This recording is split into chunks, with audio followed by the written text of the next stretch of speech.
Jethro, in the Old Testament, was a priest of Midian of the Kenite clan, with whom Moses took refuge after he killed an Egyptian and whose daughter Moses married. After the Exodus, Jethro visited the Hebrews encamped at the mountain of God and brought with him Moses' wife and sons. Jethro's advice to Moses represents what is known as the Jethro principle for leaders. That is, no leader is called or gifted to do everything.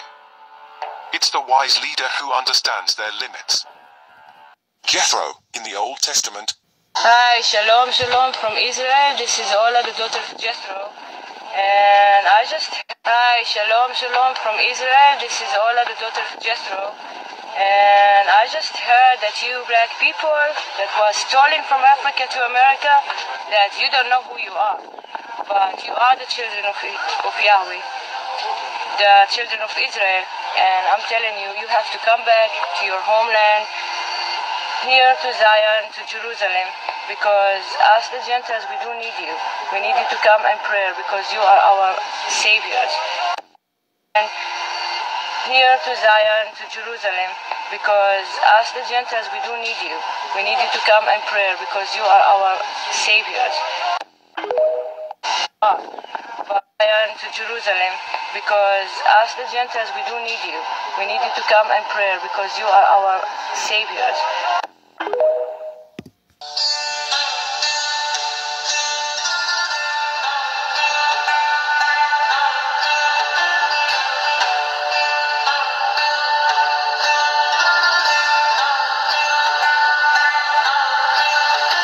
Welcome back. Yee. Welcome back.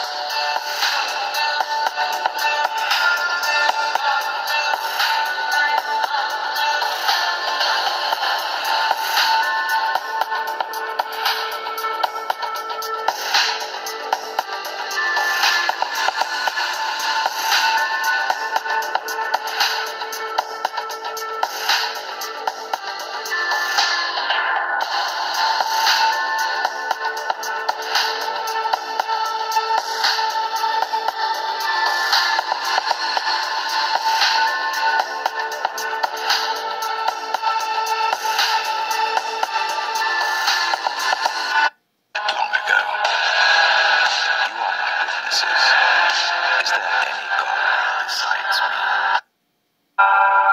Did I not proclaim this and foretell it long ago? You are my witnesses. Is there? I heard the voice of the Lord saying, Who shall I send? And who will go for us? I said, Here am I.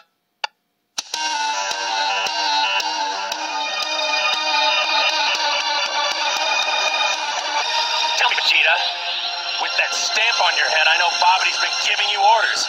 Is this one of them? Are you trying to fight me because of him? Or is this the same old story between you and me? Which one? Does it really matter? Not to you, go on, but to a warrior it matters greatly. And you know this as well as I do, Kakarot. In a day, you'll be back to the dead, and I will not miss this opportunity. Who are you people? Don't you see the universe matters more than your meaningless squabble? Meaningless, huh? What do you know of meaningless?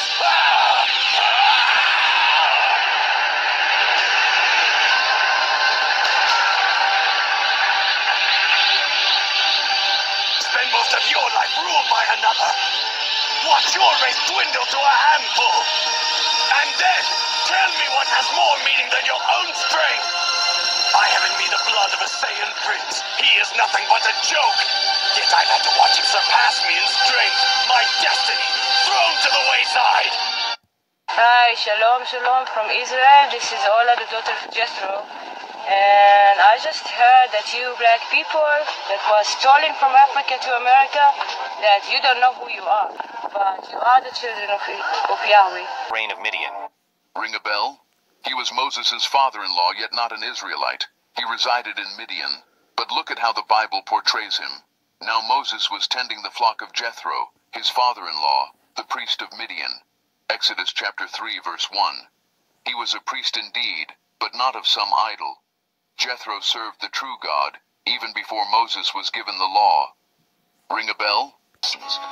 In the rugged terrain of Midian, where the sands whisper secrets of old, there lived a man of profound wisdom and enigmatic heritage. Jethro, the priest, leader, and advisor. He, as descendant of Cam, his lineage carried the weight of ancient civilizations. It was here that he encountered Moses, a weary fugitive seeking refuge. This meeting altered the course of history. With words of profound insight, he imparted timeless wisdom to Moses, teaching him the principles of leadership and governance. Jethro's counsel transformed chaos into order, empowering Moses to lead the nation destined for greatness with renewed the principles of leadership and governance. Jethro's counsel transformed chaos into order, empowering Moses to lead the nation destined for greatness with renewed strength and clarity. Teaching him the principles of leadership and governance. Jethro's counsel transformed chaos into order, empowering Moses to lead the nation destined for greatness with renewed strength and clarity. In his story, we see the hand of divine guidance. In life's journey, God places mentors to guide you. Embrace their wisdom, for through it, we can find the strength to overcome our greatest challenges. There is no dark side, nor a light side. There is only the Force. I will do what I must to keep the balance. The balance is what keeps me together. There is no good without evil, but evil must not be allowed to flourish. There is passion, yet emotion. Serenity, yet peace. Chaos, yet order. I am the wielder of the flame, the protector of balance. I am the holder of the torch, lighting the way. I am the keeper of the flame, soldier of balance. I am the guardian of balance. I am...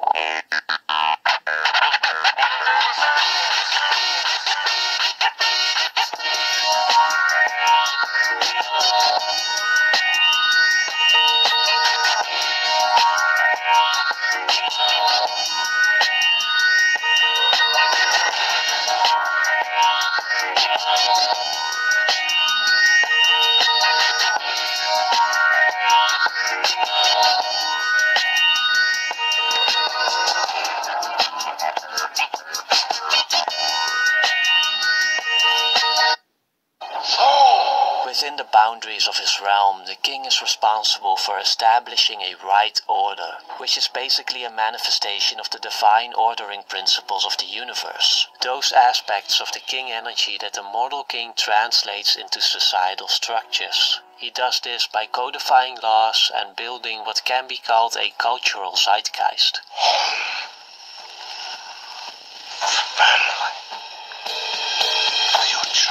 Most importantly, the king embodies these principles in his own person, lives them in his own life. No retreat. No surrender. That. Most importantly, the king embodies these principles in his own person, lives them in his own life. No retreat. No surrender. That. By Spartan law. And by Spartan law, we will stand and fight. And die. If he embodies these principles successfully, everything in his realm will also go according to the right order and the kingdom will flourish. Which brings us to the second function of the king, providing fertility and blessing. You are a mother. We rise from out of the soul of you. In pre-patriarchal times, Mother Earth was seen as the primary source for fertility in humans, crops, herds, and the natural world in general. But when patriarchal cultures became more prominent, this emphasis on the feminine as the source of fertility shifted, at least on a cultural level, towards the masculine. As a result, the archetypical king became directly linked to the fertility of the kingdom. If the king was I hear a lot about the patriarchy and the matriarchy, whatever the man rule and the woman rule, and it's really ridiculous because no matter who had their time, right? I actually believe this because, I believe there's a time where people didn't hurt each other. So, if man is not beefing with each other over resources because everybody got their own thing, then they would have time to be doing whatever they want. And men love women and give them everything because they give us our children. They're our future. And we would not push them down. We would understand that's the portal to life. That's the only way to get here. So I must protect that. That's everything. That's the way here. That's the half of God. So, what do I need to be on the throne for? We need to learn, we need to listen to her. The Lord talks through her about nature and tells us when the crops and when we should go to fucking plant and when the storms are coming and all that. You get it? That's when they were in charge. And then man said, I want his shit.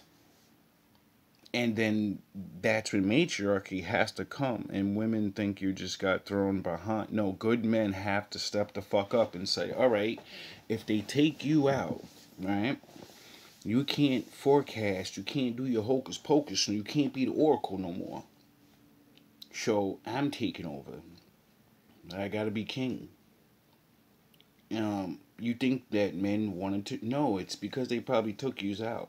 And then we didn't know what to do, and then we had to rely on what was there, the other half of God, And I think in those olden days, if my recollection of things that I read and hear and people say and man run shit, no, when I see things and shit that gets done at an extreme level, it's because both parties play their part.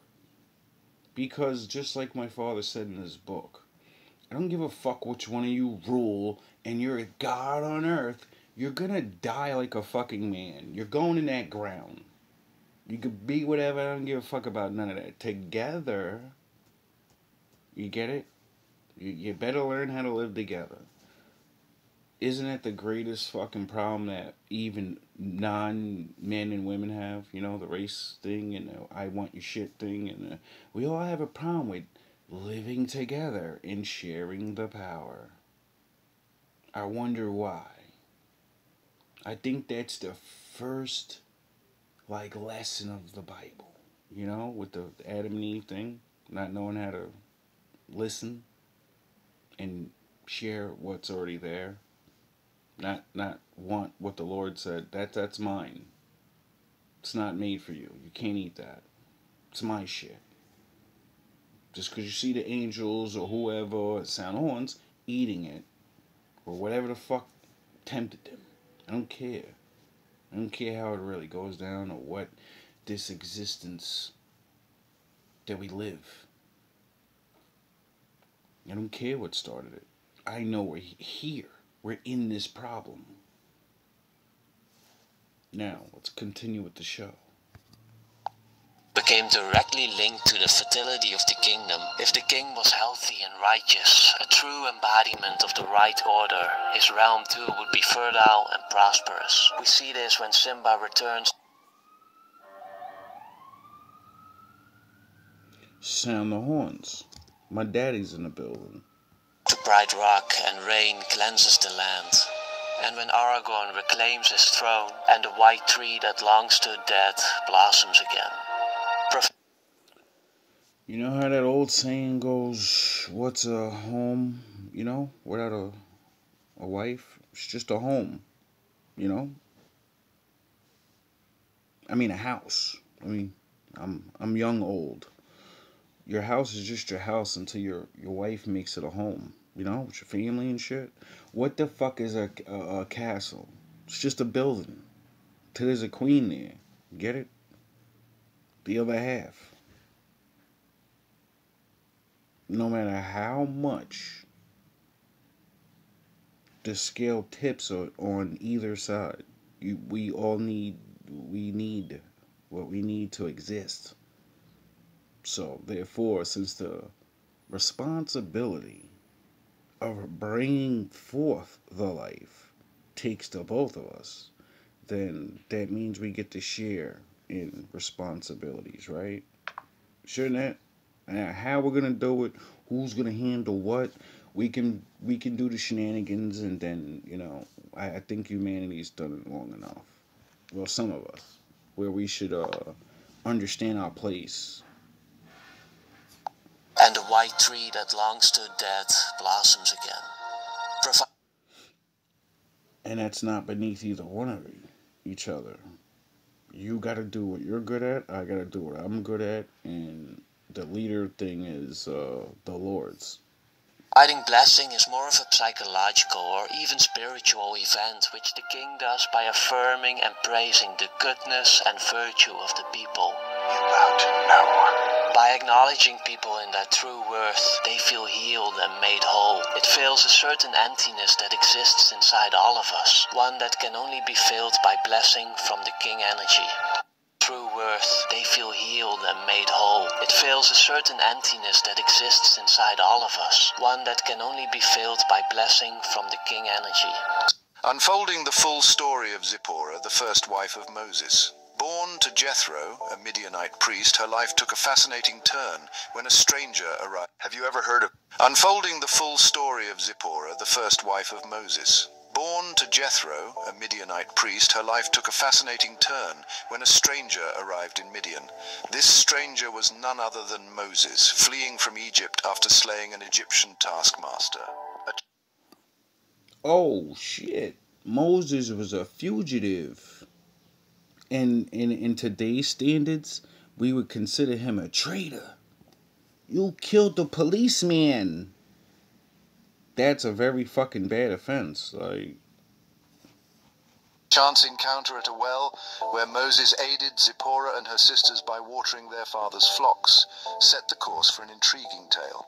Bound by the threads of destiny, Moses and Zipporah united in matrimony, marking the start of an extraordinary journey. This tale, as old as time, serves as a testament to the remarkable life of Zipporah, a woman who stood by one of history's most revered figures. Until our next short delve into the annals of history and uncover the untold tales of remarkable individuals, loop back here for more fascinating. Have you ever heard of Jethro's daughters and their daring encounter by the well? In the arid landscapes of Midian, 7 sisters faced daily harassment by shepherds while attempting to water their father's flock. But one fateful day, Unfolding the full story of Zipporah, the first wife of Moses. Have you ever heard of Jethro's daughters and their daring encounter by the well? In the arid landscapes of Midian, 7 sisters faced daily harassment by shepherds while attempting to water their father's flock. But one fateful day, a foreigner came to their aid, defending them and ensuring they could water their flock in peace. That foreigner was Moses, a fugitive from Egypt, who would soon become an integral part of their lives. In gratitude, their father Jethro welcomed Moses into his family, eventually leading to significant developments in his destiny, from shepherd to the liberator of an entire nation. This lesser-known journey of bravery had profound implications, shaping the... wow, Moses' story is really interesting. Maybe you should read it and look at it a different way instead of just looking at it like Moses at the end. He was always that guy. Nah, he was the prince of Egypt over his own people. Stunting. Moses was the equivalent of what you would call a fucking... what are these rich kids called? Like the fucking star kids? Or the fucking... nah, he's better than that because he's the emperor of the world at the time. Like his father, his stepdaddy. The Egyptian king, so the known world that they live in is basically his. You know what I mean? So, as he's on top of the world that he can see in any direction, and he's an adopted, but he doesn't know. Everyone else knows, but they ain't tell him. So he's stunting, you know. And his brother, the good old duel of the Ken and Ryu, Vegeta vs Goku, was destined to be the new king because of the older brother thing, and then he's adopted, so he's automatically like not getting that. But he's fucking, he's the cool young brother, chilling, fucking making jokes and enjoying the rich life, stunting in the furbest fabrics, going to see all the little biddies, laughing, stunting. They're doing royal things. They're doing God things. Like back then, you wasn't a king. You were a god. And your children were demigods. Like the star power. Like, that's why I said a star. Because it's like it's like power, but you're also the greatest fucking, you get it? Because the peasants don't know music and things. Your children do. So, they're gonna do things. They're gonna stunt. Be Rick Ross and fucking Jay-Z and them. 20 camels and a fucking mule. You know what I mean? Now, I wonder if you could say Moses is a gangster, or is he Batman? Did the Lord turn him into the Joker?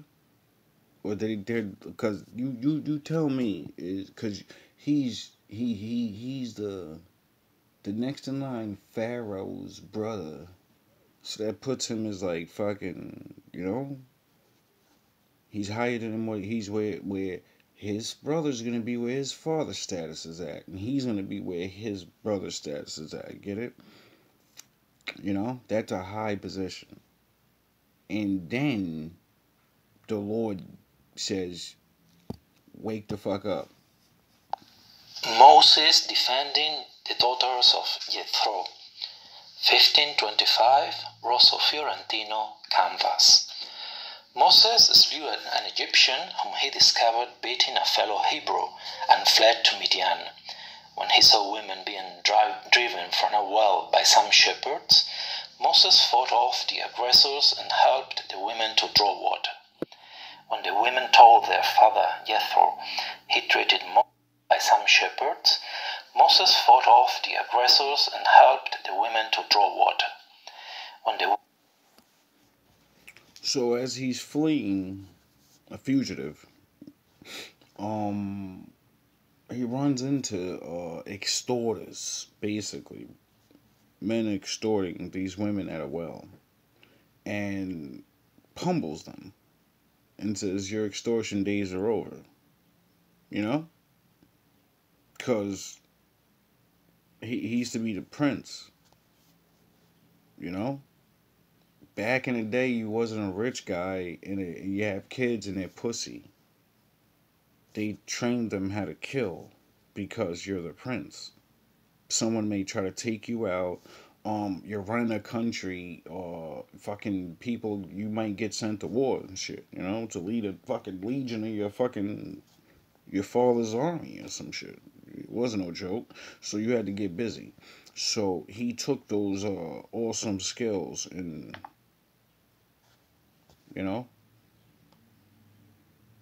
left all of that and said, I'm gonna go be I don't know what this thing that's pulsing me or talking to him, but it's not looking good. You're fleeing from the greatest fucking spot you ever had. You're never going back to any of the cities, or you're done. You're a wanted man.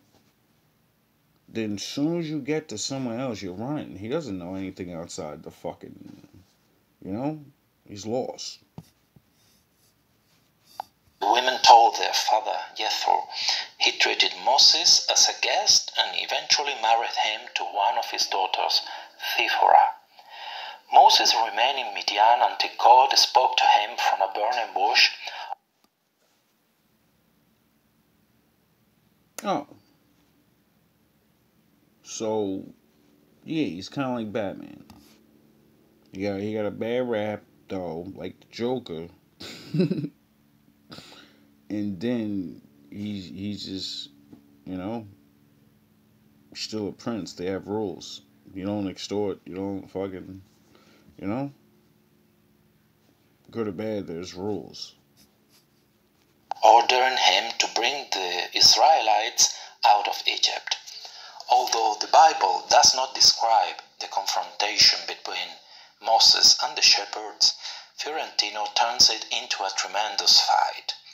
The exaggeratedly dynamic composition is characteristic of one strand in late Renaissance painting, deriving from Michelangelo.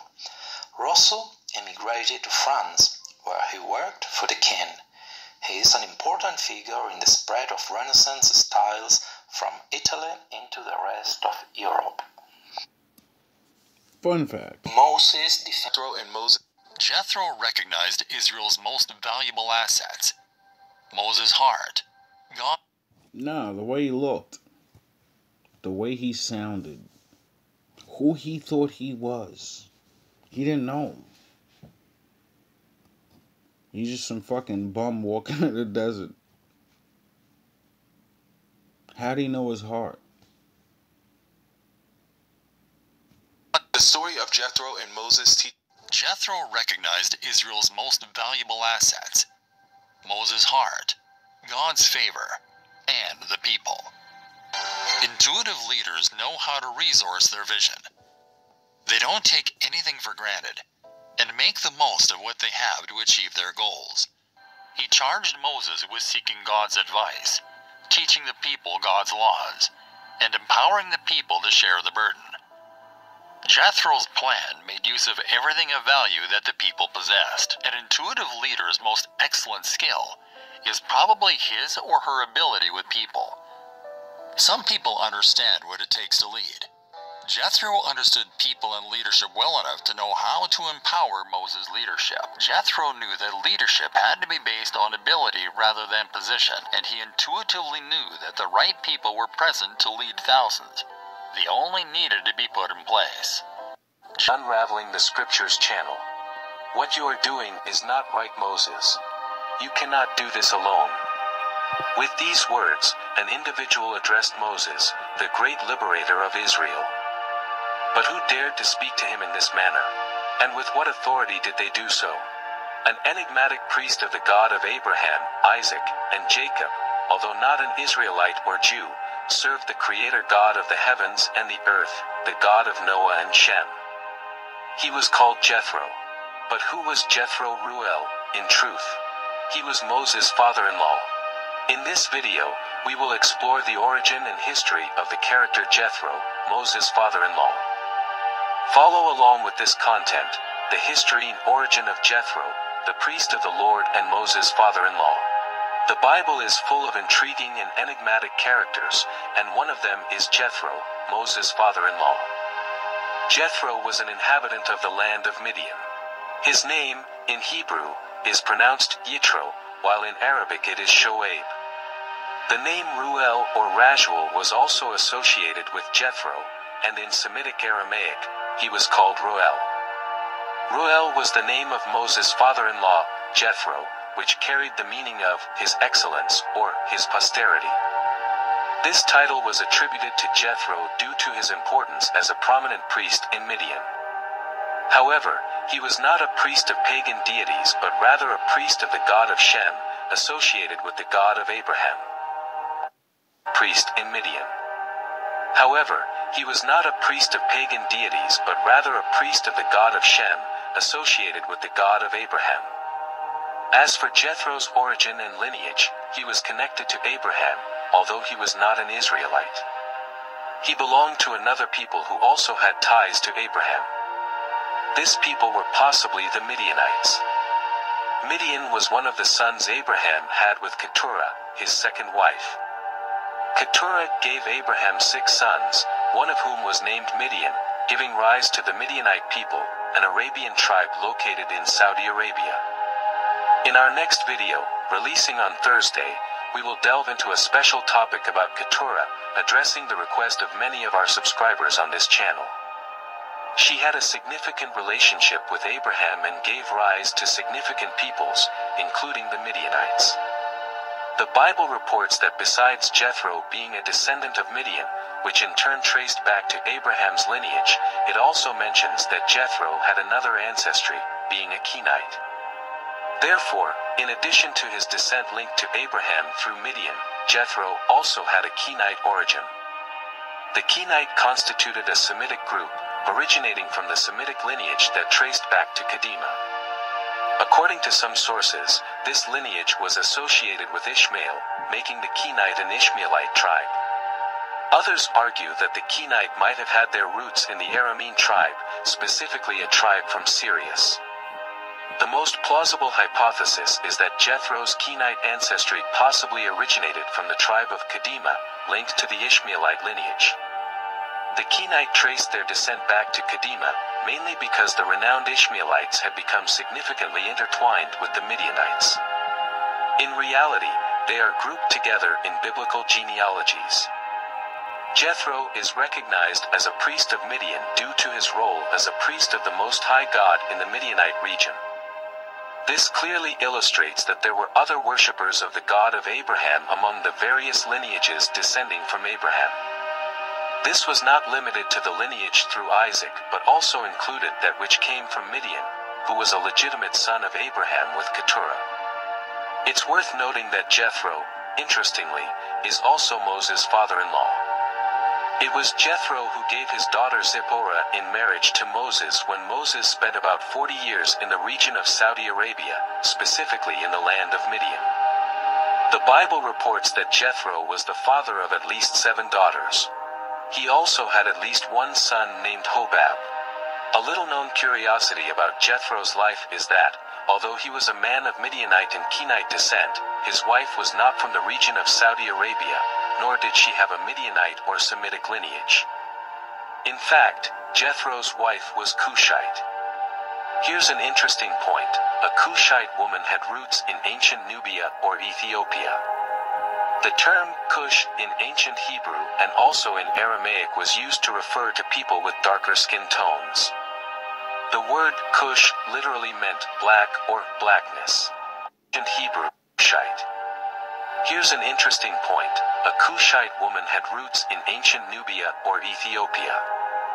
The term Cush in ancient Hebrew and also in Aramaic was used to refer to people with darker skin tones. The word Cush literally meant black or blackness. Therefore, Jethro's wife was a woman who came from the region of Ethiopia in Africa but settled in the Middle East, or possibly a Nubian woman, due to her ancestry tracing back to Cush. It's important to note that Cush is one of the sons of Ham, and Ham is considered the ancestor of African peoples. This observation is truly intriguing. The fact that Miriam referred to Moses' wife as a Cushite woman provides clear clues about her non-Semitic origin. This designation suggests that her Cushite ancestry was not linked to her paternal side, which was Semitic, but probably came from her maternal side, possibly from Ethiopia, Nubia, or another African region that migrated to the Middle East. Jethro played a crucial role as a mentor and instructor to Moses regarding celestial matters and the history of Semitic peoples. This was because Moses, having been raised in the Egyptian court and being unaware of the truth about the Israelites and his own ancestral heritage, needed this education. Jethro shared details about the Semitic lineage, the descendants of Abraham, Isaac, and Jacob. He conveyed to Moses all the knowledge he possessed about God. It's noteworthy and fascinating that a Midianite Ishmaelite was responsible for teaching an Israelite all the wisdom related to the God of his ancestor, God. It's noteworthy and fascinating that a Midianite Ishmaelite was responsible for teaching an Israelite all the wisdom related to the God of his ancestor, Abraham. Not when you have a deeper understanding of his people are in bondage and they don't know themselves anymore. So he chose one of them to go to the top of where they were at See the fucking glory of all of it, and then say, now choose. You're going to roll with me, or you're going to roll with them. Choose. And he chose. And it would mean he had to be reborn. He was a baby. You get it? You're on top, and now you're on the bottom. You're nobody now. Your whole life is gone. Everything you know, you won't be doing that no more. That's all done, baby. You gotta learn. You got a whole new life to live now. Guess what? You got a whole new reality to live. And you have you have things to learn. Why do you think he sent them to the top first? So he can understand how to learn things. And then when he got taught the other stuff, he's like, oh, I get it. I get it now. Now I can understand this stuff and how it makes sense, because I have a little bit of, education. I have not just one of them. The Lord placed me in a specific spot, at a specific time, for a specific reason, and then said, oh no, you ain't living high on the hog forever, nigga. Now that was the good part. For now. You know what I mean? You got work to do. Moses spent approximately 40 years living and working in the land of Midian, alongside his father-in-law and wife, Zipporah. Imagine that. You go from Prince of all Super Saiyans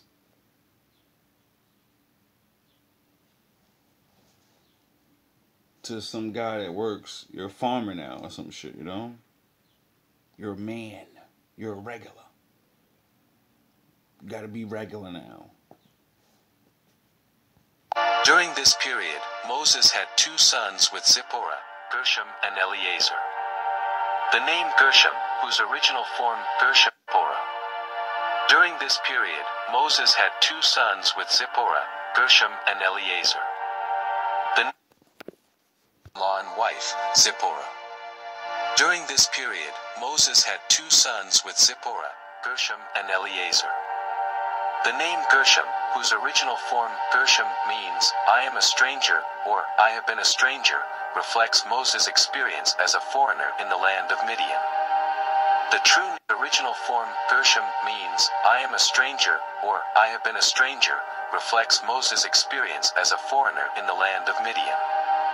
The true name of Jethro, also known as Ruel or Rajuel, originates from the Semitic languages and means friend of God, or divine friend, pronounced as Ruel.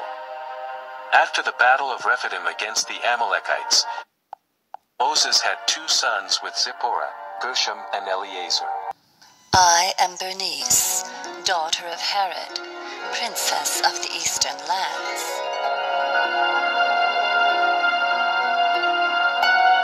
My family are loyal servants of the Roman Empire, collecting taxes for the Caesar.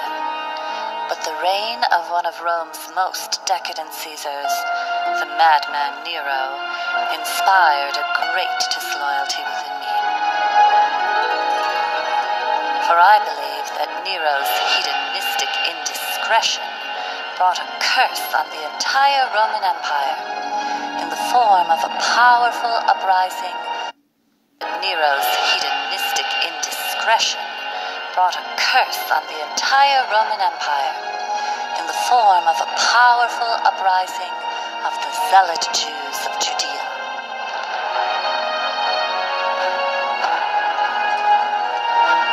Now, I am proud that my grandmother was a Jewess from the family Maccabees, the lineage from which the Jews' Messiah, or Savior, was prophesied to come.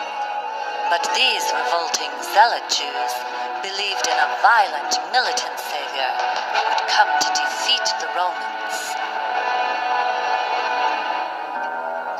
And their latest in a string of messiahs, Eleazar, was wreaking chaos throughout the empire. And their latest in a string of messiahs, Eleazar, was wreaking chaos throughout the empire. And their latest in a string of messiahs, Eleazar, was wreaking chaos throughout the empire. The name Gershom, whose original form Gershom means I. During this period, Moses had two sons with Zipporah, Gershom and Eleazar. The name Gershom, whose original form Gershom means I am a stranger or I have been a stranger, reflects Moses' experience as a foreigner in the land.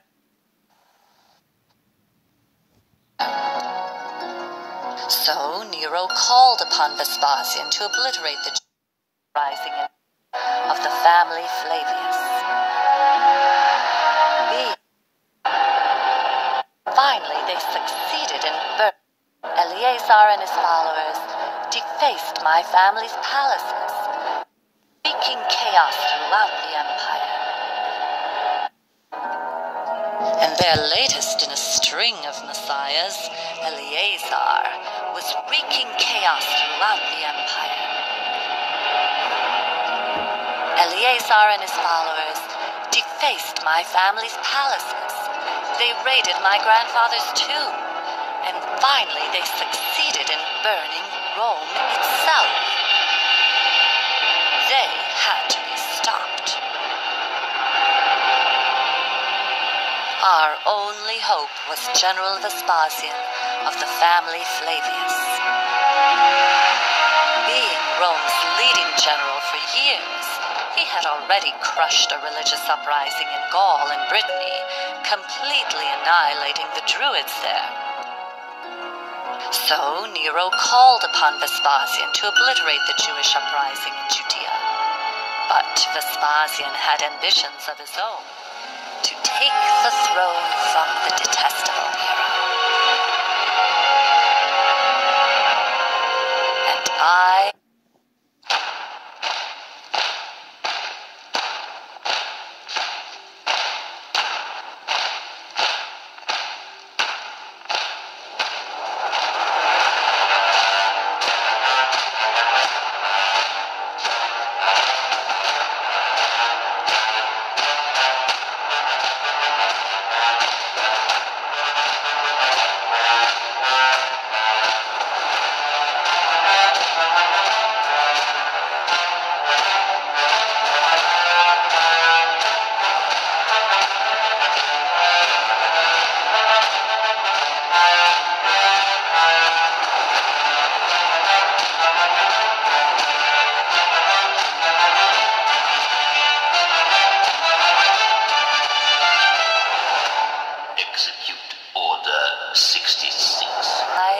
at the risk of Nero's vengeance, from the detestable hero. And I, at the risk of Nero's vengeance, pledged my family's support to Vespasian and to his family Flavius, who, if successful, would take their place among the gods. Oh, for that I have been called harlot, mistress, and concubine by jealous, ignorant plebeians, and I admit to having flirted with the attentions of Vespasian, whose strength and military power I recognized and respected. But it was the talents of his son, Titus Flavius, that not only captured my heart and my loyalty, but inspired within me the ambition. Here we go.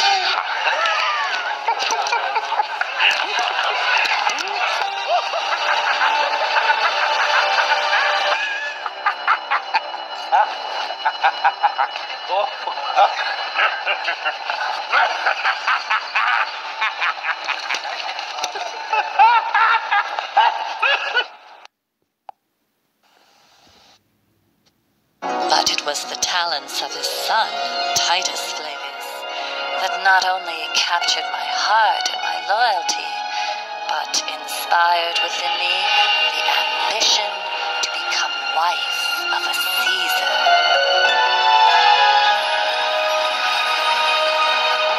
So, Vespasian began the campaign against the uprising Jews. He then returned to Rome, was successfully crowned Caesar, and rightly took his place among the gods. It was then Titus who waged battle after battle, demolishing the Jewish rebellion completely and declaring himself the son of a god. Peace is a lie. There is only passion. Through passion, I gain strength. Through strength, I gain power. Through power, I gain victory. Through victory, my chains are broken. The force shall set me free. There is no peace. There is anger. There is no fear. There is power. There is no death. There's immortality. There's no weakness. There is the dark side.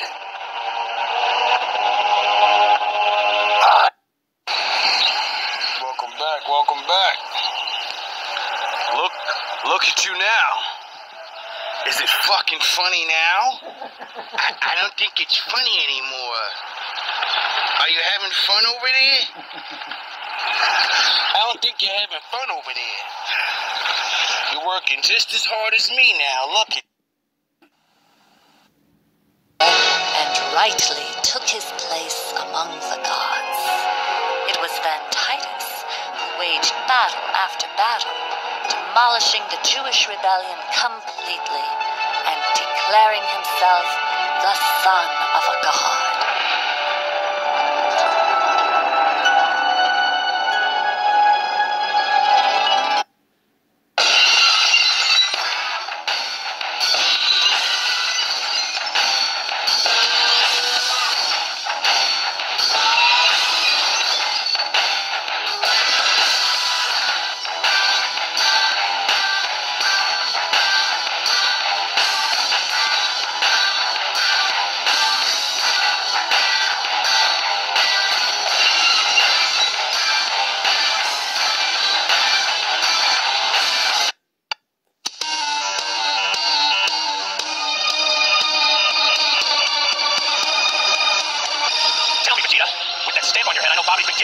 Is this one of them? Are you trying to fight me because of him? Or is this the same old story between you and me? Which one? Does it really matter? Not to you, go on, but to a warrior it matters greatly. And you know this as well as I do, Kakarot. In a day you'll be back to the dead, and I will not miss this opportunity. Who are you people? Don't you see the universe matters more than your meaningless squabble? Meaningless, huh? What do you know of meaningless?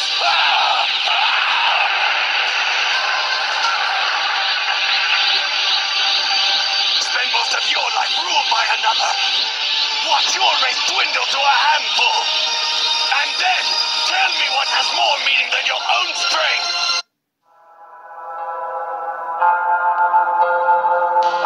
Then I heard the voice of the Lord saying, Who shall I send? And who will go for us? I said, here am I. Send me.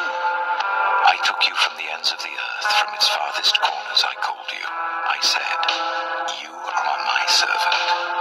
I have chosen you and have not rejected you, so do not fear, for I am with you. Do not be dismayed, for I am your God. I will strengthen you and help you. I will uphold you with my righteous right hand. All who rage against you will surely be ashamed and disgraced, those who oppose you will be as nothing and perish. He crowned Caesar and rightly took his place among the gods. It was then Titus who waged battle after battle, demolishing the Jewish rebellion completely and declaring himself the son of a god.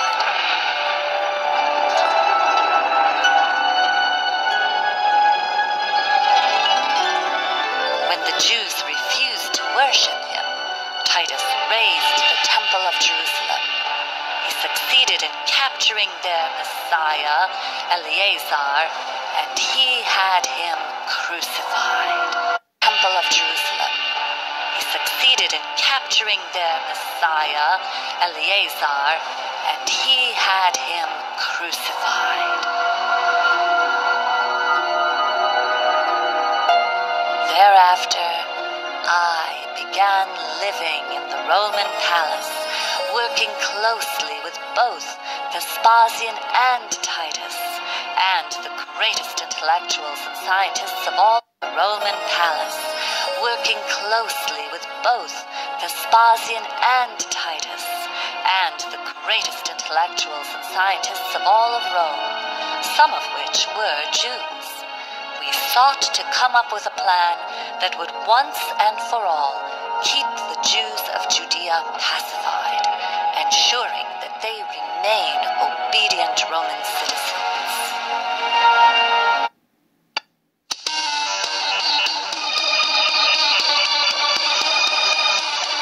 Tell me, Vegeta, with that stamp on your head, I know Bobity's been giving you orders. Is this one of them? Are you trying to fight me because of him? Or is this the same old story between you and me? Which one? Does it really matter?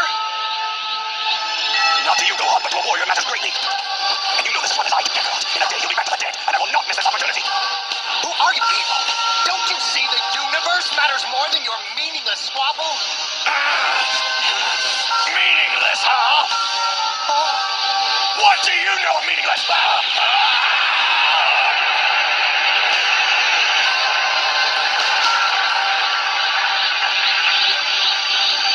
Spend most of your life ruled by another. Watch your race dwindle to a handful. And then, tell me what has more meaning than your own strength. I have in me the blood of a Saiyan prince. He is nothing but a joke. Yet I've had to watch him surpass me in strength. Tell me what has more meaning than your own strength. I have in me the blood of a Saiyan prince. He is nothing but a joke. Yet I've had to watch him surpass me in strength. My destiny thrown to the wayside. He's even saved my life as if I were a helpless child. He has stolen my honor. And his debts must be paid.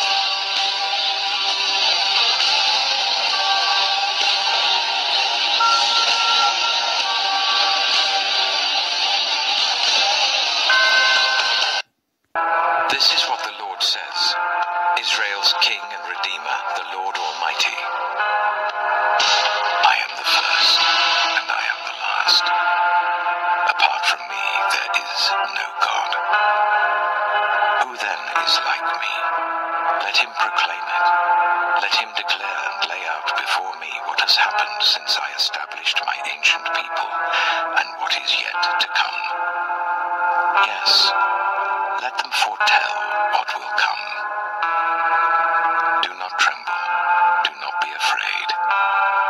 Did I not proclaim this and foretell it long ago? You are my witnesses. Is there any God besides me? No, there is no other rock. I know not one. I will go before you, and will level the mountains. I will break down gates of bronze, and cut through. I know not one. I will go before you, and will level the mountains. I will break down gates of bronze, and cut through bars of iron. I will give you hidden treasures, riches stored in secret places, so that you may know that I am the Lord, the God of Israel, who summons you by name. I am no other. Apart from me, there is no God. I will strengthen you, though you have not acknowledged me.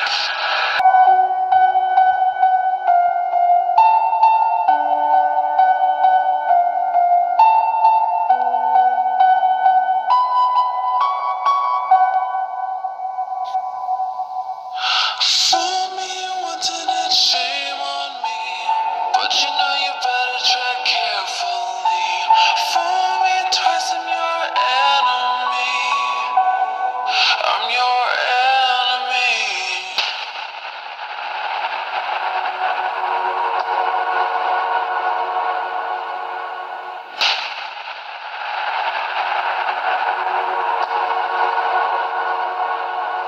If you push, I push back. Try to hide, but I'll hunt you down like a maniac. Down, you'll go down. So if you hide, I'm gonna hunt you down. You better vendetta. You better vendetta. Sinner who's probably gonna sin again. Lord, forgive me. Lord, forgive me. Things I don't understand. Sometimes I need to be alone. Bitch, don't kill my vibe. Bitch, don't kill my vibe. I can feel your energy from 2 planets away. I got my drink, I got my music, I'ma share it, but today I'm yelling, bitch, don't kill my vibe. Bitch, don't kill my vibe. Bitch, don't kill my vibe. Bitch, don't kill my vibe. Bitch, don't kill my vibe.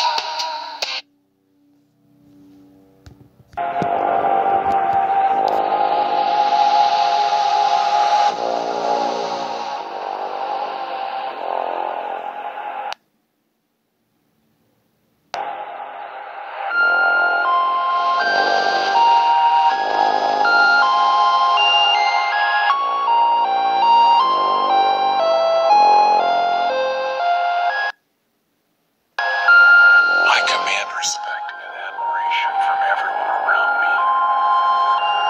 I trust my instincts and make decisions that reflect my thoughts. Nothing stands in my way. I am the force of nature and the world bends to my will. I dictate the terms of success and everyone